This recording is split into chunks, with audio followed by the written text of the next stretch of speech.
Hey, thank you for being here. I want to let you know we talk about dangers of anger from men. That's the buildup that gets you to the point of anger and how it can destroy your legacy. And if you're returning, I want to say, thank you for being here once again to do a review to help build on your legacy. So I want to say welcome. And thank you for tuning in wherever you are, whether you're sitting down on your bed or if you're morning commute or if you're walking your dog. Today, we're diving into a question almost every man wrestles with, but almost no man talks about. Why do we really get angry and how do we reset the moment before it breaks you? What if I told you that anger isn't the problem? What if the things that you think is ruining your relationship, ruining your peace and ruining your relationship, it isn't the emotion itself, but it's the message hidden underneath it. What is the biggest fight you've ever had? Really wasn't caused by what was said, but by what was felt and never translated. Today, I want to talk to you about what to do in the moment, or like a real moment. Something that you can tell your friends, your brothers, your father, or even talk to that man that's in the mirror. Because anger doesn't ruin a relationship. You see, untranslated anger does. So let's begin with this scene. This is a very simple scene that we've all been through. One that happens quietly every day in thousands upon thousands upon thousands of homes across the world. It's when a man pulls up into his driveway. He's not speeding, he's not slamming doors, he's just arriving. He's physically present, but he's emotionally exhausted. He doesn't rush to get out the car. He sits there, uh, hands on the wheel, breathing heavy than normal, right?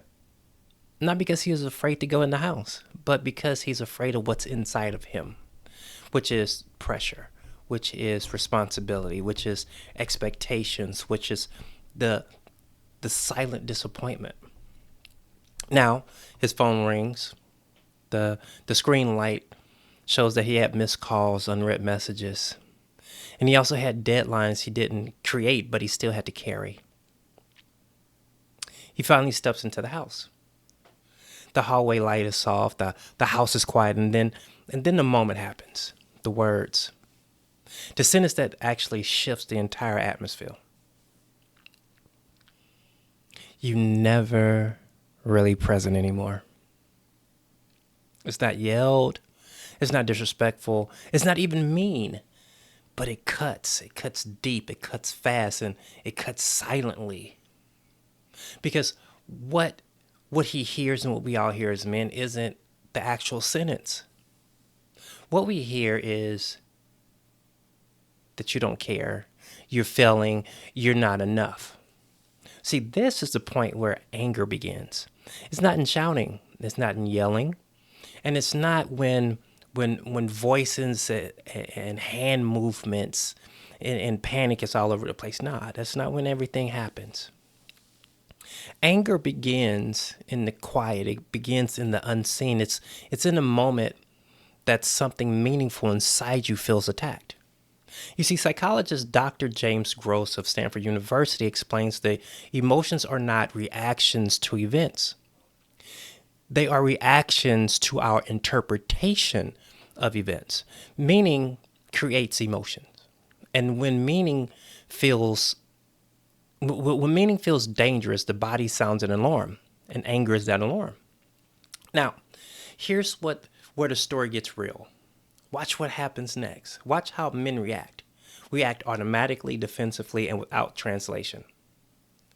Here it goes. What you talking about? I'm here every day. You don't appreciate anything that I do. Boom. We've all seen it. We've all lived it. We've all said it. And now the actual issue is buried beneath the tone, buried beneath the posture, buried beneath hurt. The things that we have to ask ourselves. The true question is, now how do we reset it? A reset conversation is the exact opposite of an argument. See, it's not about facts. It's not about being right. It's not about proving anything.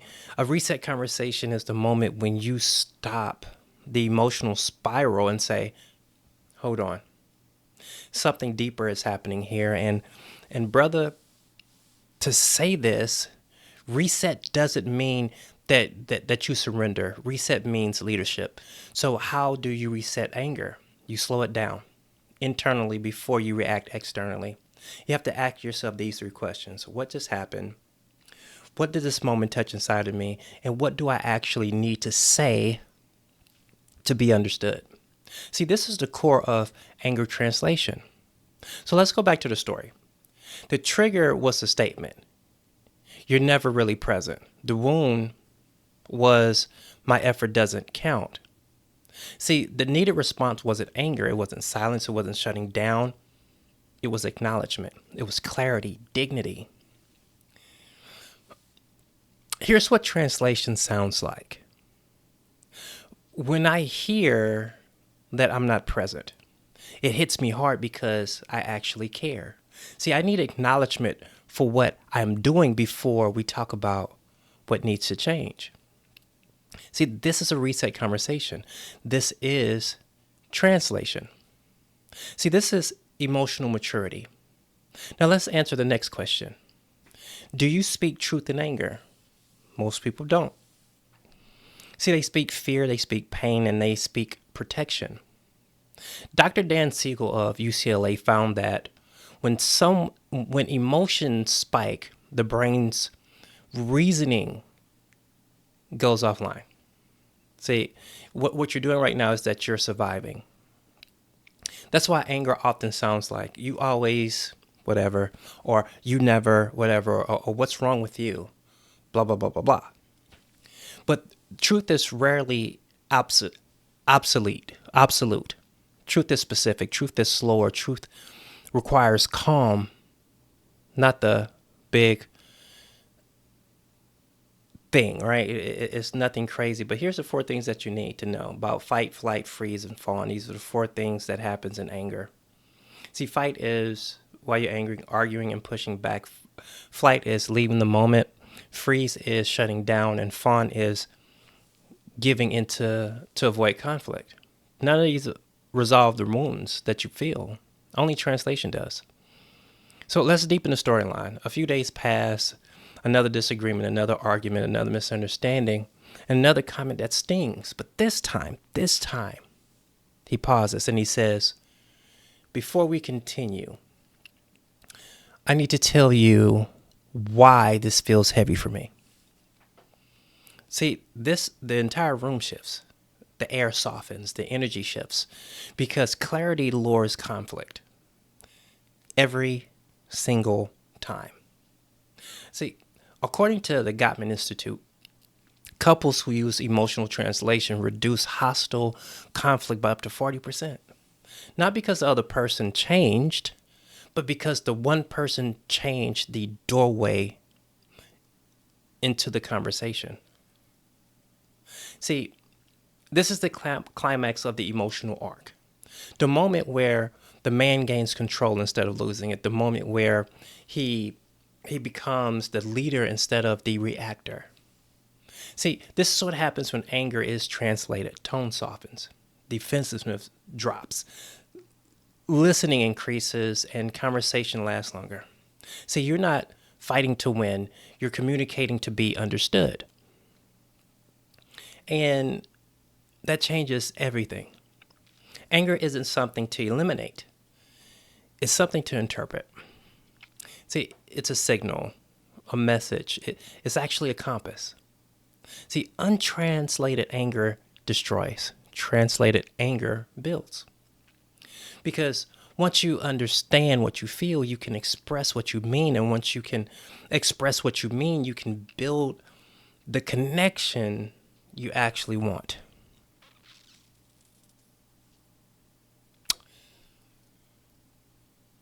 So I want you to take this time, go back, re-listen to this.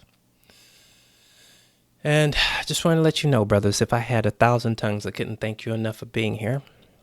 My name is Ricky C. Williams, the author of Removing the D from Anger, and the podcast host of the Ricky C. Williams podcast. Now, what I would like for you to do, there's links in the below, which is for the actual worksheet. And I also have like another guide for you to read through, fill out. I just want you to take this time to understand that everything that we talk about, everything that we will continue to talk about, is based on building your legacy. One false move, sir, can end everything. One false allegation can ruin your career, your life. I won't let that happen. It almost happened to me. I had to fight. There's a lot of things I'm going to also talk about. Like I said, it's about experiences that I've also lived. And one bad decision, one bad move, one extra word could have cost me my freedom. Could cost you your freedom, could cost you your job, could cost you a way to make money, raise your family. This is about your legacy. Understand, I'm trying to help you to remove danger from anger. I want you to go back and I want you to re-listen to this. Write down any notes that you need. I'm here to help you.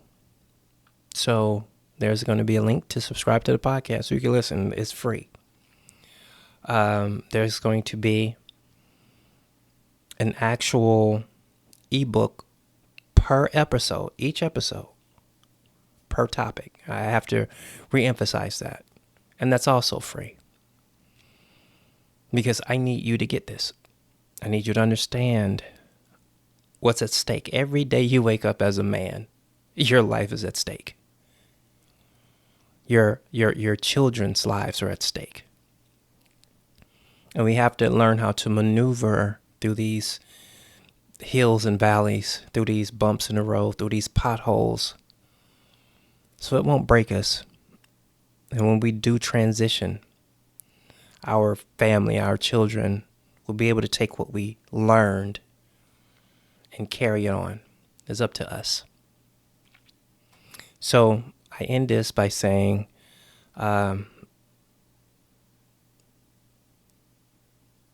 here for you. Period. I'm here for you. So hit the link, subscribe, so you can always get the podcast.